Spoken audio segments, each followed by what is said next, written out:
Hey everybody, today we're going to do something hopefully pretty interesting. We're going to install Linux onto an ARM system. And what is the system? This is a Baikal-M based desktop workstation. I'm looking at a mini-ITX system. It has a 8-core Cortex A57, built-in video, built-in, what else? Built-in Ethernet, built-in USB, built-in SATA, PCI Express slot, NVMe slot, yada yada yada. So this system really is not system ready or server ready compatible, anything like that. And today is the first time I think anybody has booted an upstream unmodified Linux distribution on this thing. So let's see how well that works. Now, you folks may know me as the VMware ESXi-Arm guy. That's actually the primary motivation for making changes to the firmware. I've been working on getting ESXi-Arm booting on this system, um, kind of as a sport to add another system to the ESXi-Arm fling. And again, I see a value to do bring ups on new platforms to iron out bugs in our own code. And one other thing is Baikal Electronics is working on a server chip, which of course is more interesting to the market segment that we generally look at. Okay, enough of that. Let's see what we got here. So we're gonna boot. So yeah, what do I have here? I have an NVMe SSD. I have an E1000 NIC plugged into the PCI slot. Why don't I just show you that?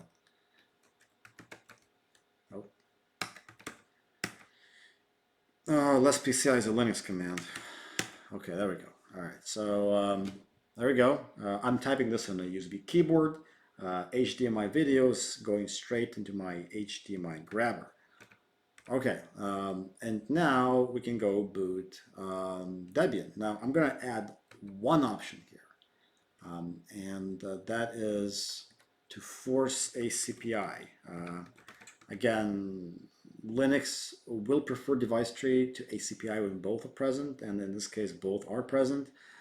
Eventually, I'll add a boot option so you can choose one or the other or both. But we want to boot ACPI way. Baikal's own kernel incidentally boots using device tree. And the kind of things that I've been doing is specifically to improve the ACPI support. Okay, let us boot. Okay, so that was pretty fast. Let's go through this install.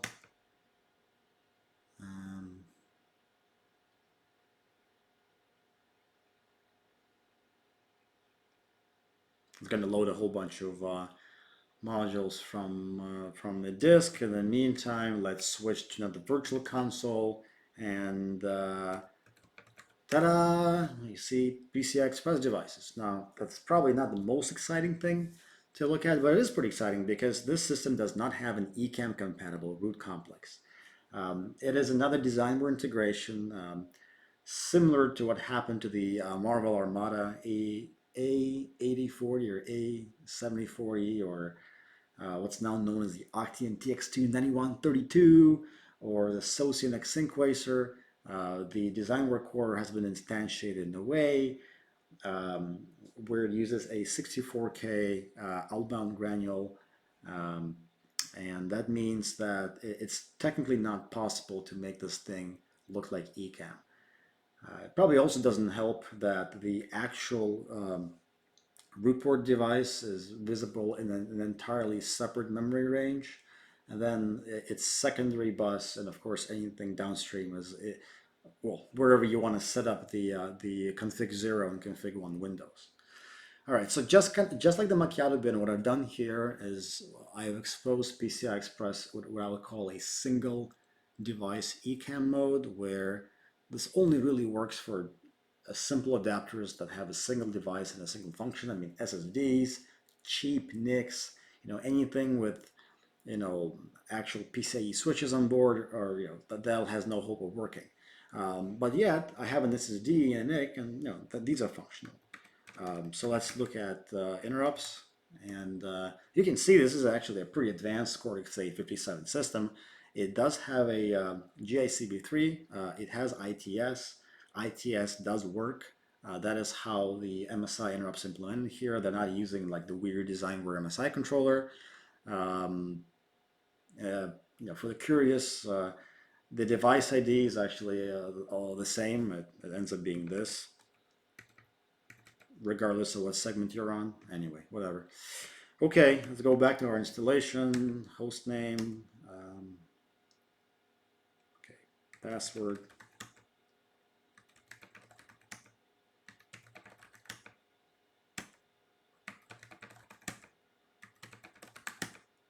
This must be a joy to watch. Okay. Okay, so now it's gonna ask me where I want to install. Will we see the NVMe disk here? Any bets? Yep, there it is. Okay, NVMe. Great.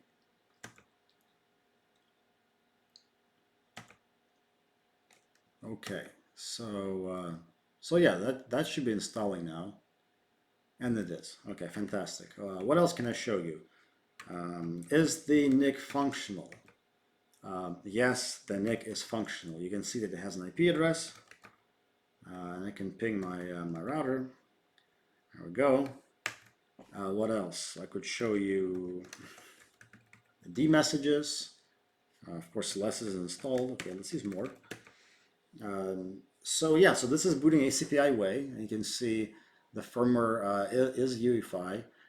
Now, what I've been doing is making a few changes to the Tina Core UEFI firmware. The sources are freely available under something that Baikal calls SDK. So this is my patches on top of SDK 5.3. They also have the trusted firmware A sources, Linux kernel sources, and some other things there that as a systems guy, I don't really care about. But basically, you just download this one file and it expands itself, and you've got an entire build environment. Just run one command and poof, it builds everything. I mean, you need, of course, a JTAG unit to be able to program it. What the Baikal has recommended to use is an Alimax ARM USB OCDH, and that's what I've been using to flash this thing. Generally the system is fairly open. Now I don't have any documentation for it. I have been able to make do without it, although honestly the ITS bits were and are a bit hairy. Okay, so that's installing. Okay, so yeah, GICV3, I think that's pretty interesting. The last Cortex-A, well, the first Cortex-A57 system I've ever seen was the AMD A1100 Seattle, and that was a GICV2 based system. I think the Tegra X1 used A57, and the Huawei D03 was a GICV2 system. Actually, a weird one. It was a dual socket, dual GICV2 distributor. So that was weird. But yeah, this one is has an ITS.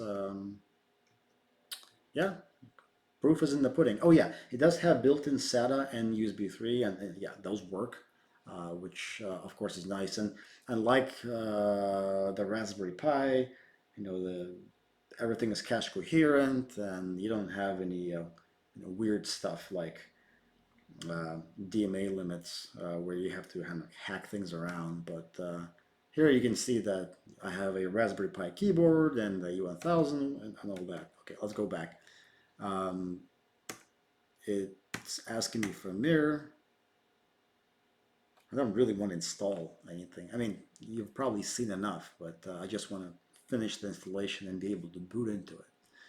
So, but here you can see that the networking is actually operational.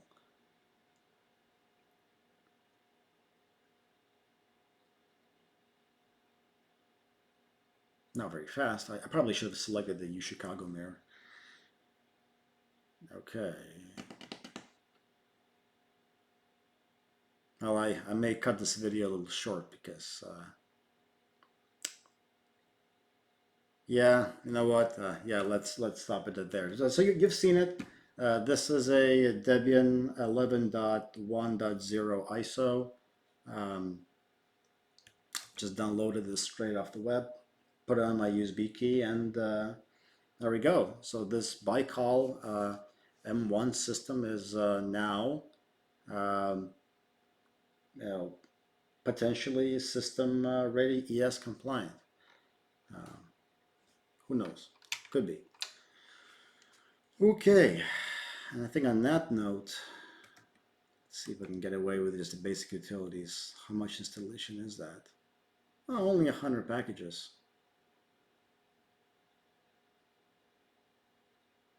Oh, fine, let's see it through.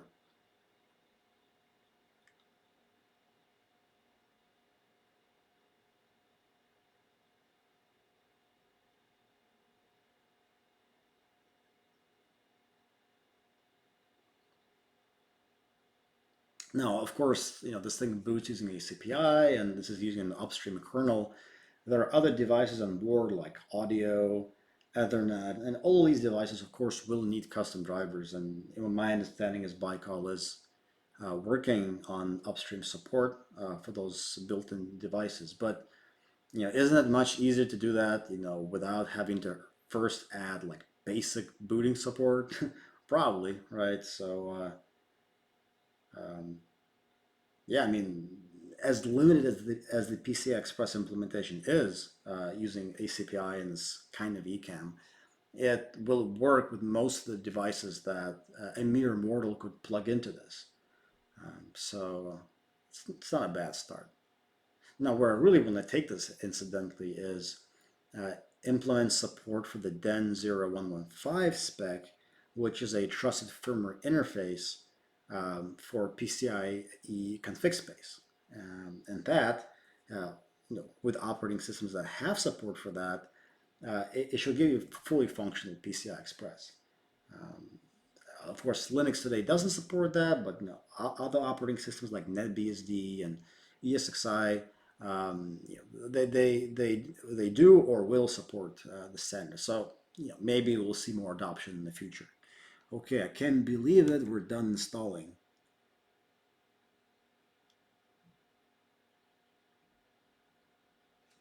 Okay, this is the reboot screen, incidentally. And yep,